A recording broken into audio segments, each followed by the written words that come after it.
There is a question that finds every man eventually, though it does not always arrive with warning. For Kaelon Ashveil, it arrived at dusk, folded inside a letter he didn't need to open, sealed with black wax and the Ironmoor wolf. It was, on its surface, a simple question. If everything you had ever worked for, every sacrifice, every early morning, every battle you bled through and survived, was finally placed in your hands, would you reach out and take it? Most men would say yes before the question finished forming. Of course. You earn something, you take it. That is the shape of ambition, the logic at its center. You want, you work, you receive. It is a clean equation. It asks nothing complicated of you. But the question had a second part, and that was where it turned. What if taking it meant leaving the one person who had made you want it in the first place? What if the title, the power, the legacy, all of it, came at the cost of her? This was the question that lived inside Kaelon for 3 days. It moved through him the way a deep wound moves through a body. Quietly, at first, almost imperceptible, and then with a persistence that made every other thought feel thin by comparison.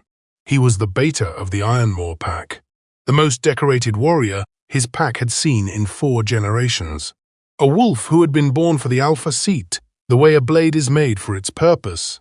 Slowly, deliberately, at great heat, in the hands of someone who knew exactly what he was building.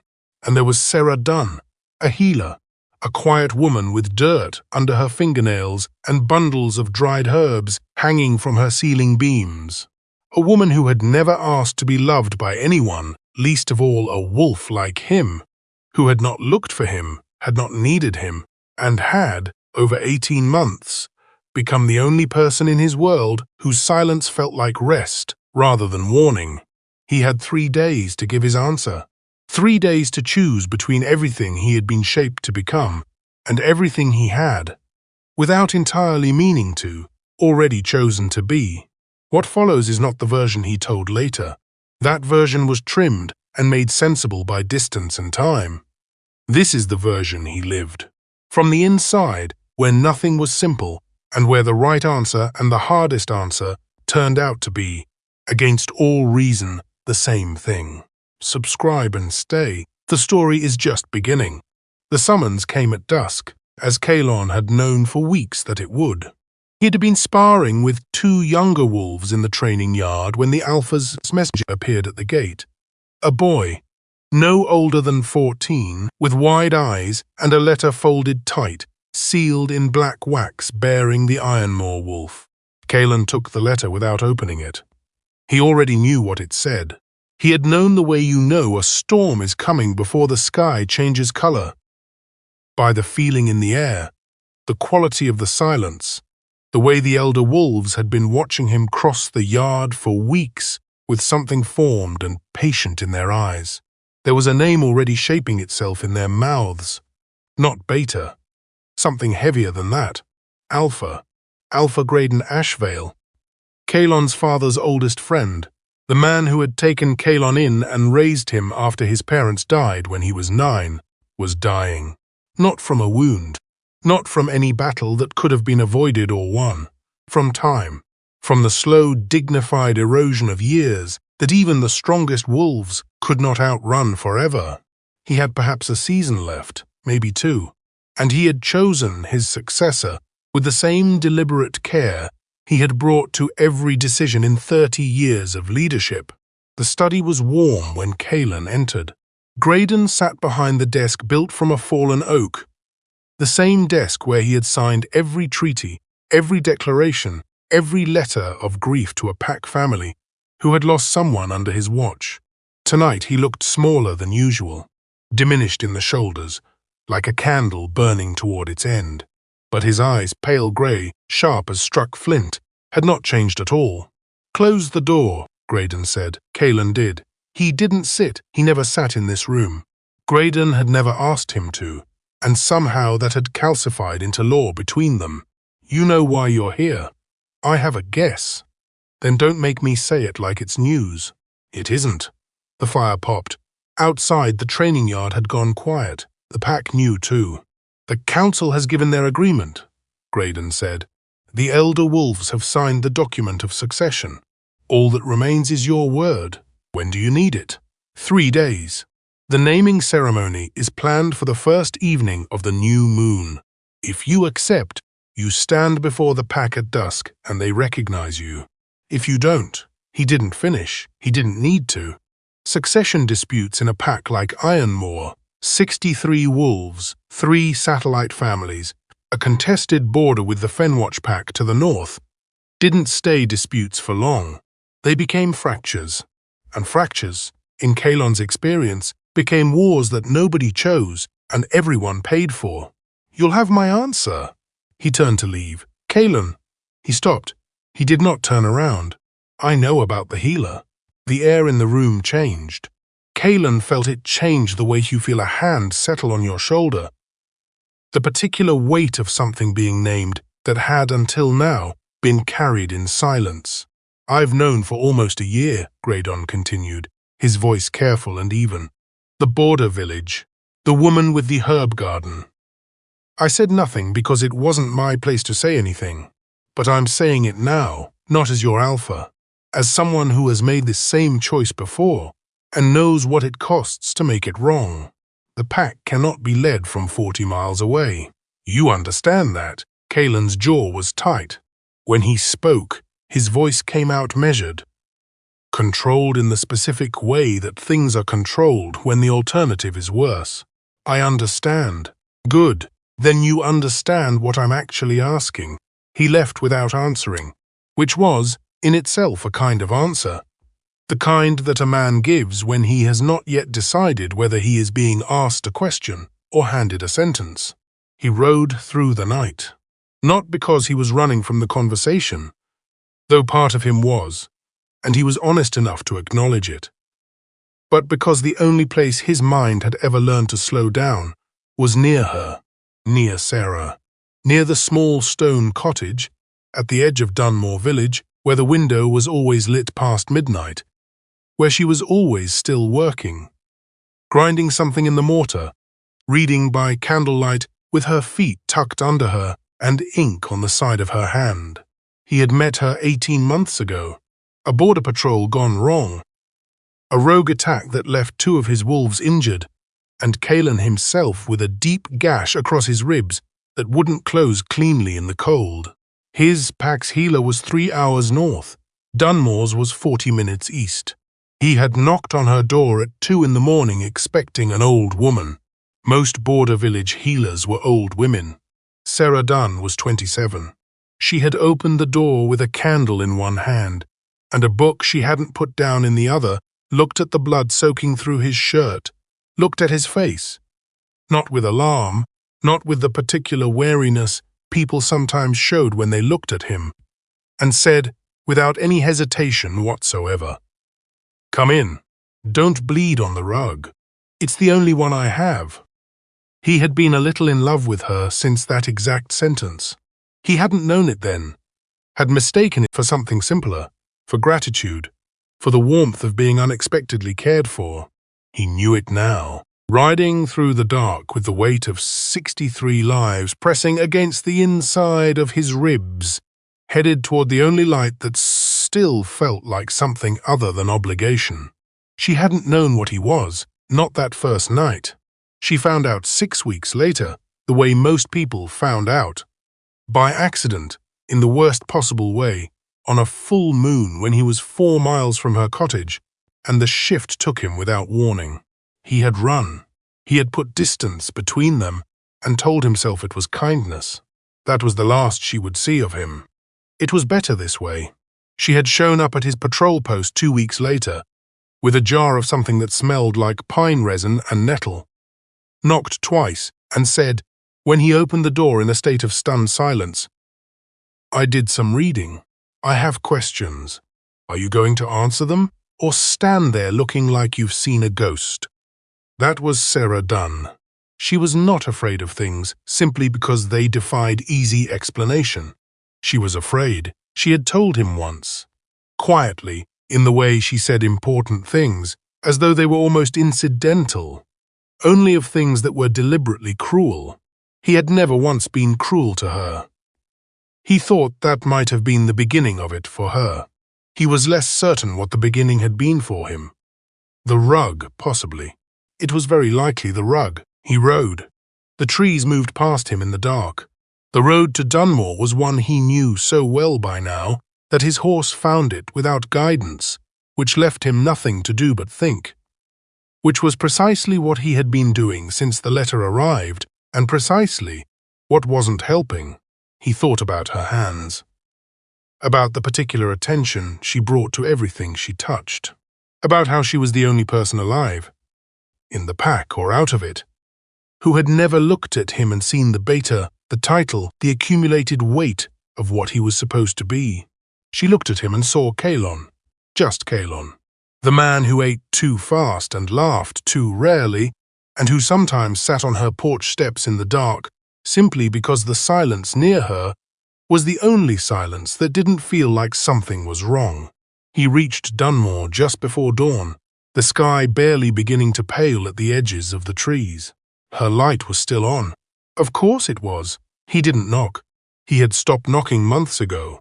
She had told him, with mild exasperation, that the knock startled her more than just the door opening, which she acknowledged made no logical sense, but was true nonetheless.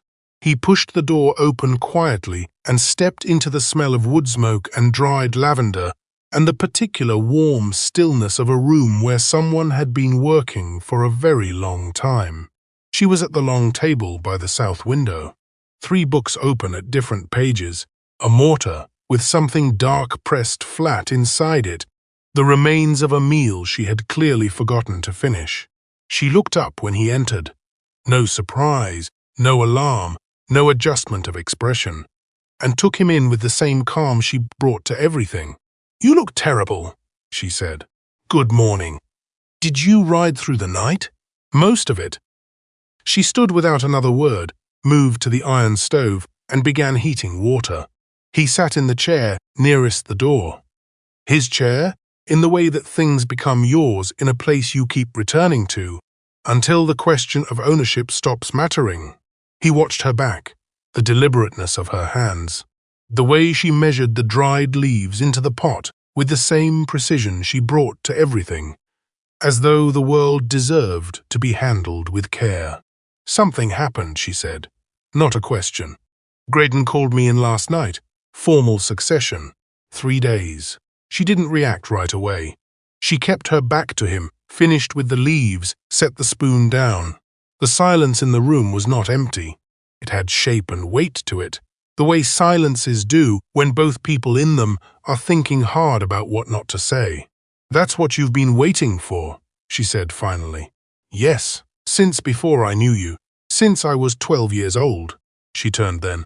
She set 2 cups on the table, her movements unhurried, precise, and sat across from him with her hands wrapped around her cup, steam rising in the space between them.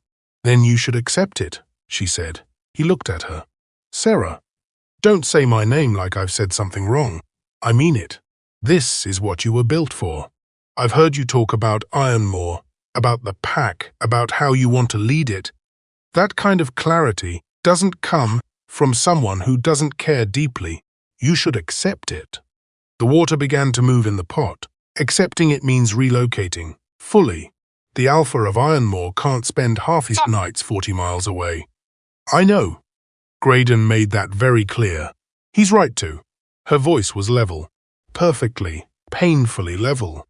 He had hoped, irrationally, he knew it was irrational, that she might be upset, that she might give him something to push against, that she would reach across the table and hand him a reason to choose her, without him having to be the one who said it first, without him having to be the one who named what was between them and made it real, and therefore risable.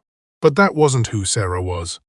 Sera never made anything harder for him than it already needed to be, even when it cost her to do otherwise. "You're not going to ask me to stay," he said. "No, why not?" She was quiet for a moment. Something moved behind her eyes, carefully contained, like water held behind glass. "Because if I have to ask you," she said, her voice dropping just slightly, "the answer is already wrong." He held her gaze. She was the one who looked away first. Not from weakness, he understood that, but from something she had decided not to give him for free. Something she was protecting. Some version of herself she wasn't ready to put on the table until she knew it would be held carefully. He understood that. He respected it. He hated it a little too. The way you hate the things that are exactly right about a person, that fit so precisely against your own worst impulses that you feel the fit, the way you'd feel a well-placed blow. He stayed. He didn't announce it. He simply didn't leave, and she simply didn't ask him to, and the morning arranged itself around them the way mornings in Dunmoor tended to. Slowly, without ceremony, with the patient quality of a place that had not yet learned to rush. That was the arrangement they had built without ever speaking it aloud. He came when he could. He left when he had to. In between, they existed in the same space with an ease that still sometimes surprised him, because Kaelon Ashveil was not, by his own careful accounting, an easy person to be around. He was too still and too watchful, too accustomed to a world where every silence was a signal, and every relaxed posture was something a man had to earn rather than simply inhabit. With Sera, silence just meant they were comfortable. He followed her through her morning rounds, an elderly farmer with a knee that hadn't healed right since winter, a young mother whose infant was running a fever and who needed, more than medicine, someone to tell her she was doing well, a boy of about 7 who had gashed his hand on a fence post and was being exceptionally brave about it, except for the trembling lip that gave him entirely away. Sera, with patience, was a different version of Sera, or perhaps the most complete version of her. She became slower, softer, more deliberate. She crouched down to be at eye level with the boy, which nobody had asked her to do. She let the elderly farmer talk about his dead wife for longer than was strictly necessary before she addressed the knee, because she understood without being told that the talking was part of what needed healing. Kaelon stood in doorways and watched her work and felt something settle in his chest that had no clean name. Not peace exactly, not happiness in any simple form. Something older and quieter than either of those, the recognition of a thing that fits. On the road between the farmer's house and the edge of the village, with the late morning sun filtering through the trees and her basket swinging at her hip, he said, "You're very good at this." She glanced at him. At what? Knowing what people need before they know how to ask for it. She considered this, looking at the road ahead rather than at him. You spend enough time watching people in pain, you start to recognize the patterns. Loneliness looks like one thing. Fear looks like another. Most people who come to a healer aren't only there for the medicine. What are they there for?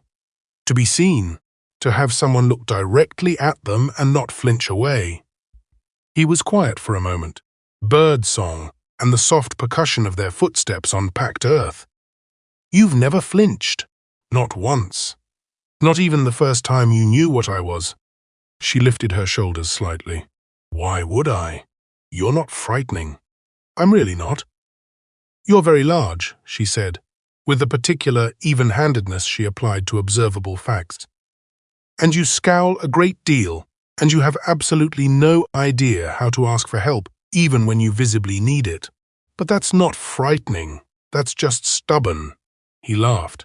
It happened before he could stop it, which was usually how it happened around her.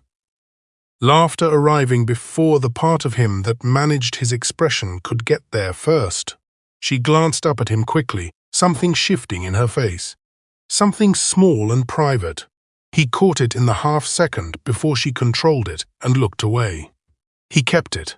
He said nothing about it. Some things you hold carefully and don't name. He rode back to Ironmoor that afternoon and returned to Dunmoor by evening, because apparently that was what he was doing. Dividing himself between two places, two weights, two kinds of pull, like a man standing on the border of something he couldn't yet name. No one in the pack had asked him where he was going when he left. They knew. They had always known about Sera. Not through gossip, but through the fine, silent web of awareness that connected 63 wolves to one another in ways that had nothing to do with speech. The pack knew everything about its own eventually. It simply knew. They hadn't judged, not openly, but he had felt it in the small hesitations of the last few days. The way conversations paused when he entered a room, the way Mira, his second-in-command and the closest thing he had to a sibling, had gripped his arm before he left and said, very quietly, "Whatever you decide, make sure it's actually what you want, not what you think you owe." He still didn't know what to say to that. He had nodded, and she had let go, and that was that. Sera had made soup. He had no idea when she'd found the time for it. Her morning had been full. Her afternoon no lighter from the sound of it. But there was a pot on the fire and bread cooling on the board when he came through the door. And she was already ladling into bowls as though she had simply known he would be back at exactly this hour. Maybe she had. That was one of the quieter, unsettling things about Sera. She seemed to understand the shape of him, not in a mystical way, in the way of someone who paid very close attention and kept what she learned. They ate mostly in silence. It was a good silence, dense with small sounds, the fire, the wind at the eastern window, the occasional soft knock of a spoon, the kind of silence that only exists between people who are genuinely comfortable together, and who are also, under the surface of that comfort, thinking very hard. Then she set her spoon down and said, "Tell me what it would look like, if you accepted." He looked up. "Why?" "Because you've spent 18 months telling me about Ironmoor, about the pack, about what you want to build there. I want to hear that version. Not the version where you've already started making trades with yourself. The real one." He set his spoon down, thought for a moment, not performing thought, actually thinking, which with him looked nearly identical to stillness. And then, for the first time since the letter arrived, he let himself imagine it honestly, without the weight of this room or this woman, or the particular ache of this specific choice, pressing on the edges of it. "The northern border dispute gets resolved in the first year," he said. "I've been managing it as beta. As alpha, I'd have the authority to formalize the agreement without waiting for Graydon's sign-off. The Fenwatch Pack has been probing the border for 2 seasons because they can smell a transition coming. The moment there's a named alpha in place, that stops." She said nothing. She let the silence hold the space for him. The 3 families in the Eastern Satellite Territory, they're too exposed. Graydon never allocated the resources for proper shelters because there was always something more urgent. I'd make it the first priority. 60 wolves is a manageable size if you lead it well. You can still know everyone by name. Know their children. Know what they're afraid of. That matters more than most alphas think it does. Sera was watching him the way she watched her patients, fully, with the kind of attention that doesn't waver and doesn't perform itself. There's a boy in the pack, 15 years old. He hasn't come into his shift yet. That's late, and the older wolves have started noticing. Not with cruelty, just with the particular awareness that becomes its own kind of pressure. From the first week, I'd make it clear that the pace of someone's shift is not a measure of anything. Not worth, not strength, not belonging. He stopped. He realized he had been looking at the table and looked up at her. "I have ideas. I've had them for years, and Graydon is a good alpha. He was a great one in his time. But some of those ideas have been waiting for this." "They sound like the ideas of a very good alpha," she said quietly. "They'd be easier to act on from inside the pack house than from 40 miles away," he said. "Yes, a beat then you should go," she said. "Sera, I mean it. I know you mean it. That's exactly what's making this difficult." She looked at him then, really looked. The kind of looking that she usually reserved for her patients when she was trying to find what was actually wrong underneath what they were presenting. And for just a moment, one unguarded second that she couldn't quite control, he saw what she was keeping behind the steadiness. It wasn't nothing. It was very far from nothing, and they both knew it, and neither of them said so. They drifted outside after dinner, the way they sometimes did, not deciding to, just finding themselves there, drawn by the particular quality of the dark at Dunmoor's edge, where the village sounds softened out, and there was only the wind in the firs and the distant, unhurried voice of an owl. Sera had a blanket. She hadn't offered him half of it. She had simply sat down with it over her lap and then, without comment or ceremony, lifted the edge. He had sat beside her. She had laid it across both of them. That was that. He became aware, in the silence that followed, of how close they were. The warmth of her shoulder against his arm. The way she smelled like the herbs she'd worked with all day. Something sharp and resinous and clean. And underneath that, something quieter that was simply her, that he had no name for and had stopped trying to find one. He did not move away, neither did she. The stars were very clear. The kind of night that feels like it's trying to say something, though it never quite manages to say it plainly. "Can I ask you something?" he said. "You're going to regardless." He almost smiled. "Are you happy? Here, in Dunmoor, this life you've built?" She tilted her head slightly. A small gesture he had learned meant she was thinking seriously rather than reaching for a polite answer. "Yes," she said after a moment, "I think I am. I chose this deliberately. That matters to me. Most people arrive at their lives by accident or by default. I made a decision and I made it twice, and I'd make it again. The work matters. The village matters. The quiet matters. You could have had more. A city practice, better equipment. A healer working out of Ironmoor itself would have resources you. I don't want an Ironmoor life." She said it simply, without apology or edge. Just a fact, stated the way she stated all facts. As though the truth were simply the truth and required no defense. "I'm not made for pack politics. I'm not made for the visibility that comes with proximity to an alpha seat. I know that about myself. It's not a criticism of your world, Kaelon. It's just not mine. I know, you've always known. Yes, a long-inhabited quiet." The wind moved through the firs at the edge of the village.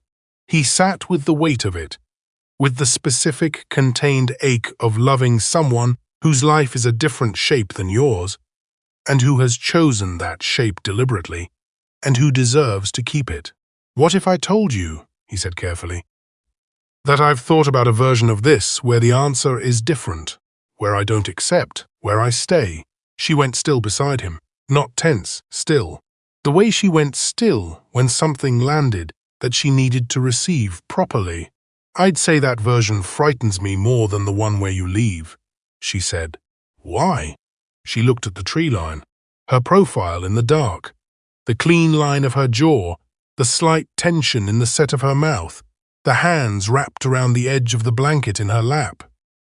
The only sign that this conversation was costing her anything at all, because in that version, one day, 5 years from now, or 10, you'd look at me across a table and there'd be something in you that wondered.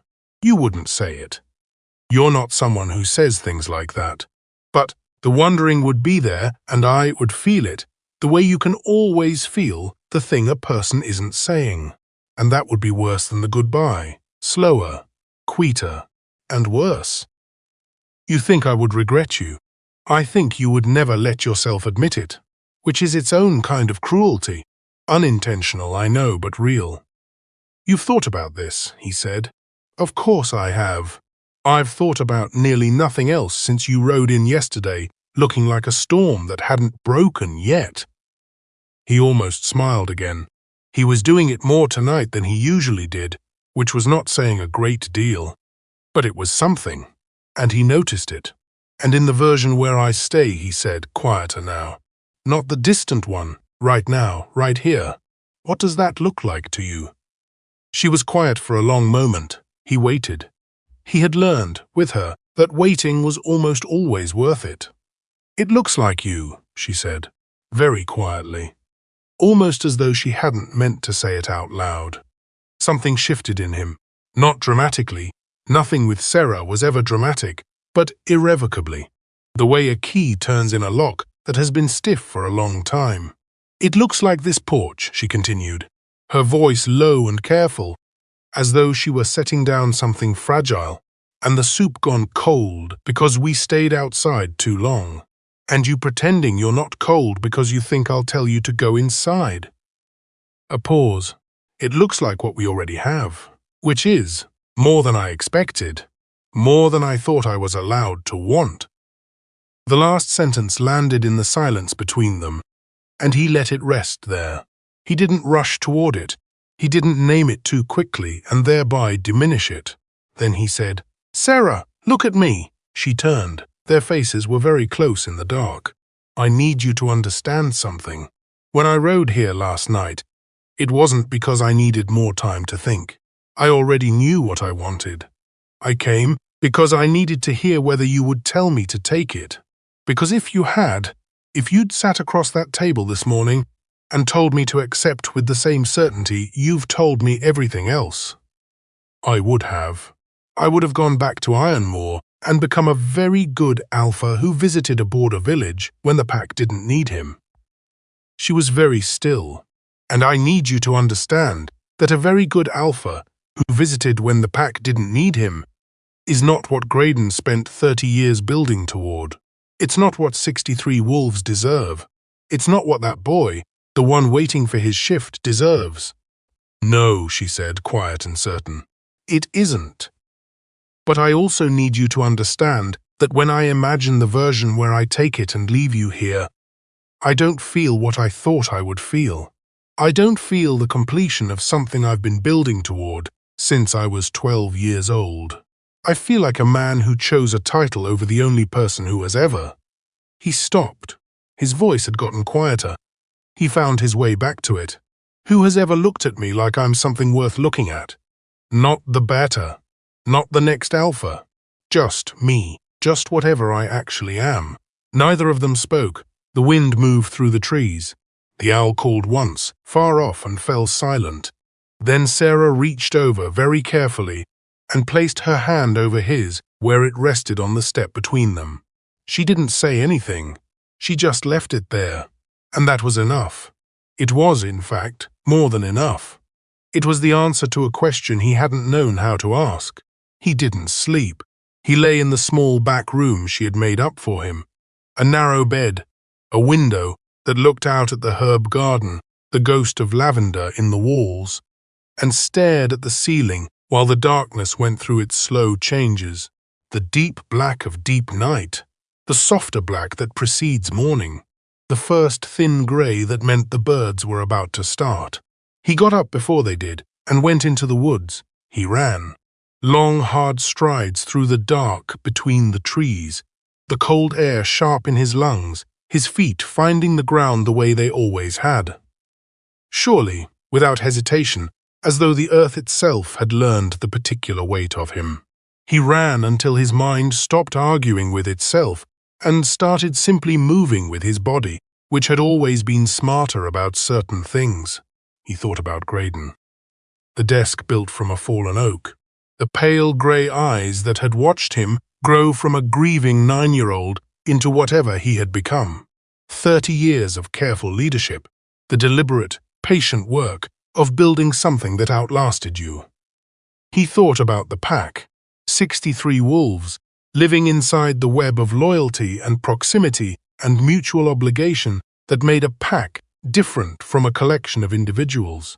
The families in the Eastern Territory, building their lives in shelters that weren't good enough. The boy, 15 years old, waiting for a shift that hadn't come, while the people around him tried not to notice too loudly. He thought about Mira, who had gripped his arm and told him to want what he actually wanted, who would stand at his side through whatever came next, because that was the kind of person she was, and had always been. And he thought about Sera, about her hand over his in the dark, about "it looks like you," about the way she had asked him to describe his best self, the alpha he could be, the leader those wolves deserved, and had then told him to go be it, not for her, not even really for the pack, for the part of him that had been building toward this for 23 years and deserved to see it through. He ran until the sky was the pale grey of early morning, and the birds had started, and the first sounds of the village were beginning at the edge of the trees. And then he stopped, standing in the cold and the growing light, and he let the answer arrive. It had been there all along, of course. He understood that now. It had been there since the letter. Perhaps since before the letter. Perhaps since the night on the porch steps when she had lifted the edge of a blanket without being asked, and he had sat beside her, and the warmth of that had settled into him like something his body had been waiting for, without knowing what it was waiting for. He stood in the morning light for a long moment. Then he turned back toward the cottage. She looked up when he came through the door, took one look at his face, and set her book down. "You've decided," she said. "Yes?" She folded her hands on the table and waited. She was very good at waiting, better than almost anyone he had known. He crossed the room. He sat down across from her, which he almost never did. He was almost always standing in this room, on the move, halfway in and halfway out, and placed both hands flat on the table and looked at her directly. "I'm going to accept the title." Something moved behind her eyes, quick and controlled, there and gone in less than a second. She had very good control of her face, Sera. He had learned to watch for the things that happened before the control caught up. "Good," she said. "I'm going to accept the title. I'm going to move to Ironmoor. I'm going to lead the pack the way I've always planned to lead it. Resolve the border dispute, build the shelters, protect the boy until he finds his shift in his own time." He paused. "And I'm going to ask you not to come with me. Not yet, not unless you want to, not if you're not certain, but to let me come back." She blinked. It was the first time he had managed to genuinely surprise her in 18 months, and the small satisfaction of it was immediately overshadowed by the more important thing, which was watching her understand what he was saying. "You told me last night that the version where I stay scares you, that you'd watch me wonder, and that would be worse than the goodbye. You were right. That version is a slow, quiet cruelty, and you've done nothing to deserve it." He kept his voice steady. He had worked this out in the woods in the dark, and he was saying it exactly as he had thought it through. No more, and nothing withheld. "But I've also been thinking about the other wrong version, the one where I take the title and come to Dunmoor when the pack doesn't need me, visit on the margins of my real life. And that version is wrong too. Not because it wouldn't work practically, but because it means treating you like something I fit in around the edges. And you are not that. You have never been that, not for a single day of the 18 months I've known you." She was very still, listening with the whole of herself, the way she did when something mattered. "So here is what I'm actually proposing. I take the title, I go to Ironmoor. I spend the next year being the alpha those wolves need, fully, with nothing held back. And during that year, you stay here, and keep your work, and you keep your quiet, and you keep every part of the life you chose and would choose again. I come to you when the pack can spare me. You come to me when you want to. And at the end of that year, we have an honest conversation about what comes next. Not what I need, not what's convenient, what you want, what you actually want." A long silence. The kind that means a person is taking something seriously rather than resisting it. "And if what I want is this," she said, "just this, as it is, then I build a good alpha life in Ironmoor and come to Dunmoor as often as a pack can spare its leader. And we live in the space between those two things for as long as it works for both of us. And if it stops working, we say so. We don't let it go silent." "You've thought about this very carefully." "I ran for 2 hours in the dark. I had time." The corner of her mouth moved, almost a smile, the small, involuntary kind, the one she couldn't always catch in time. He watched it happen the way he watched all the important things, carefully, and without drawing attention to it. "And the year. You're giving me a full year before you ask me anything." You told me you chose this life deliberately. I'm not going to be the thing that undoes that. Whatever you choose next, you choose it the same way you've chosen everything, with your eyes open and no one's hand on the scale." She looked at him for a long time. She had the kind of eyes that made you feel understood rather than simply seen, which was, he had come to believe, the rarer and more difficult of the two. "You know this is because of last night," she said. "What I said. You told me the truth. I'd rather know the truth than be managed around it. Most people don't feel that way. I know. It's one of my better qualities." And there it was, the real smile. Not the polite one, not the small, involuntary one. The full, unguarded one that she kept stored away for moments that got past her defenses. It was not a large smile, it was entirely hers. He felt it in the center of his chest, like something settling into place. Something that had been slightly misaligned for a very long time. She helped him saddle the horse. He hadn't asked her to. She had simply appeared at the gate with the bridle in her hands and done it the way she did everything. Efficiently, without ceremony or performance, with the quiet competence that was her particular signature in the world. He watched her hands on the buckles. He watched the way the morning light, clean and cold and new, sat in her hair. He memorized the shape of it in the way he had begun, over 18 months, to memorize things about her, stored it in the part of himself that kept what it didn't want to lose. When the horse was ready, she stepped back and looked at him, arms folded loosely across her chest, head slightly tilted. The expression she wore when she was deciding whether something was worth saying. "You'll send word when the ceremony is done? You'll be the first to know." She nodded. "Then, the border dispute. You mentioned the Fenwatch Alpha has a sister who married into the neutral territory. If the treaty were structured around her family's land rights rather than the borderline itself, he might be more inclined to. Sera." "What? You're solving my diplomatic crises." "You have 2 hours of riding ahead of you," she said, without the least sign of apology. "You may as well think about something useful." He laughed, properly, openly, the way he almost never laughed. It surprised him, the way it always did with her, as though his own joy were something that kept catching him off guard. He took a step toward her. She didn't step back. He reached out and put one hand against the side of her face. Gently, the way you touch something when you are fully aware of how much it matters.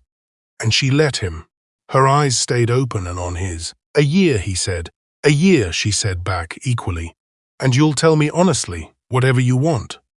"I always tell you honestly. I know. It's one of your better qualities." She smiled, small and real and entirely hers, and he lowered his hand and stepped back and mounted the horse. He looked down at her from the saddle. She stood with her hands in her pockets and the morning at her back, and the cottage behind her with its always lit window, and he thought, with a clarity that felt like the absence of doubt, that whatever else happened in his life, he would spend the rest of it being glad he had known her, being glad that she had opened her door at 2 in the morning and told him not to bleed on the rug. He didn't say it. There would be time.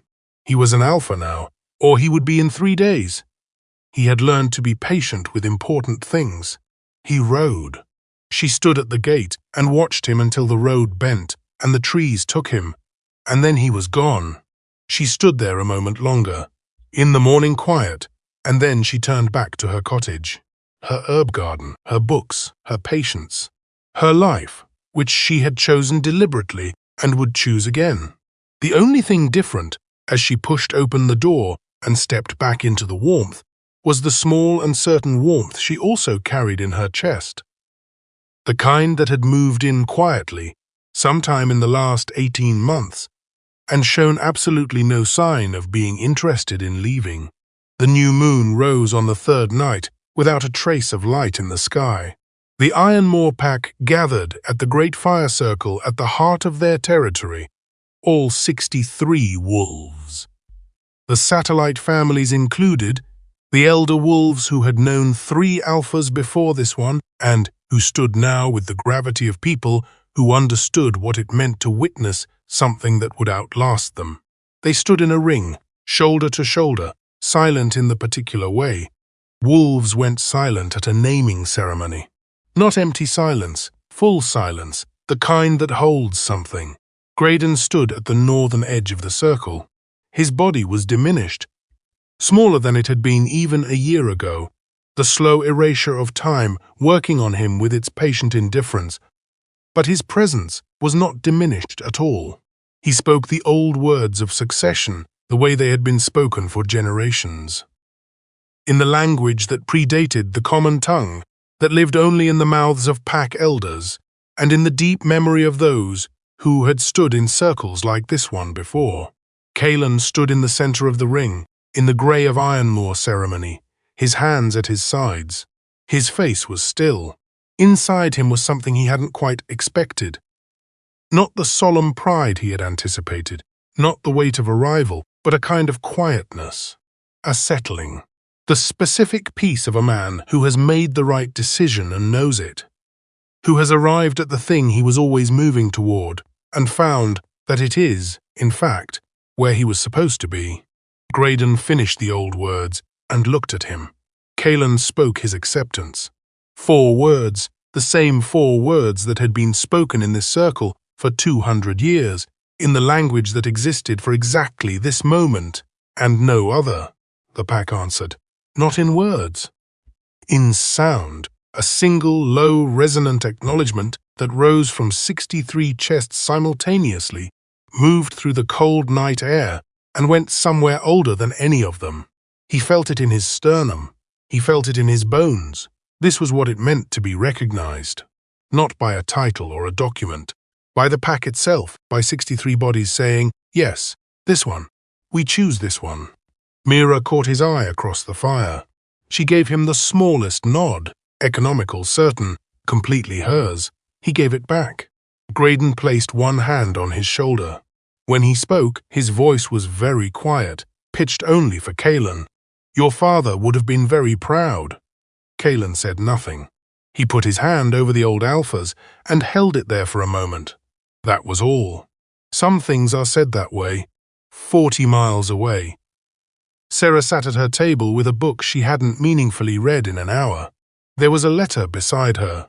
It had arrived that afternoon, delivered by a young pack messenger who had handed it over with an air of great ceremony, as though he understood the significance of the errand without quite knowing what the significance was, and then ridden back the way he came.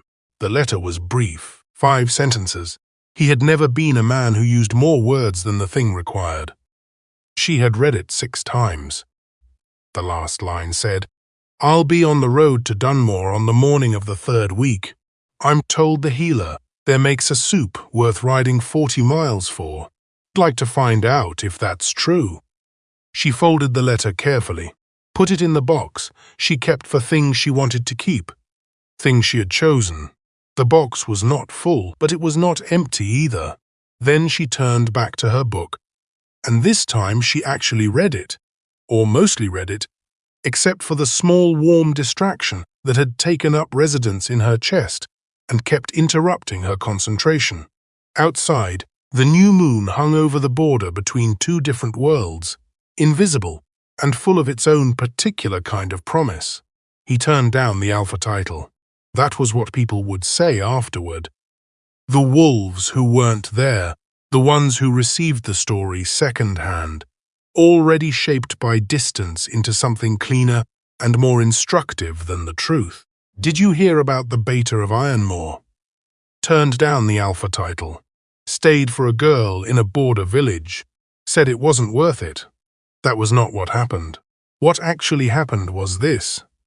A man stood at the hardest crossroads of his life and discovered that the crossroads was not, in fact, what he had thought it was. He had believed he was choosing between 2 things. He wasn't. He was choosing what kind of man he wanted to be inside all of them, inside the title, inside the love, inside the weight of everything he owed and everything he was and everything he still wanted to become. He took the title. He took the responsibility. He took the weight of 63 lives onto his shoulders and carried it the way he had always planned to carry it. With his full self, nothing held back. And he also, quietly, without asking anyone's permission, without treating it as less important than the rest, kept the part of him that belonged to a lit window 40 miles south, where a healer with ink-stained fingers was reading, or not quite reading, with the small certain warmth of someone who has decided to let herself be loved and is finding, to her own measured surprise, that she was right to. He did not choose the title over her. He did not choose her over the title. He chose, with everything he was and with full knowledge of what it cost, not to believe that love and purpose had to be enemies, that a man could not be more than one true thing at once. That was the real lesson of those 3 days. Not leadership. He already knew how to lead. Not love. He had already been falling into it for 18 months without knowing what to call it. The lesson was simpler and harder than either of those. It was this. Some things do not require you to break yourself in half to hold them. Some things, if you hold them carefully and honestly and without pretending they are smaller than they are, can exist together. It takes a long time to learn that. Longer than 3 days, certainly. But he got there. They both did.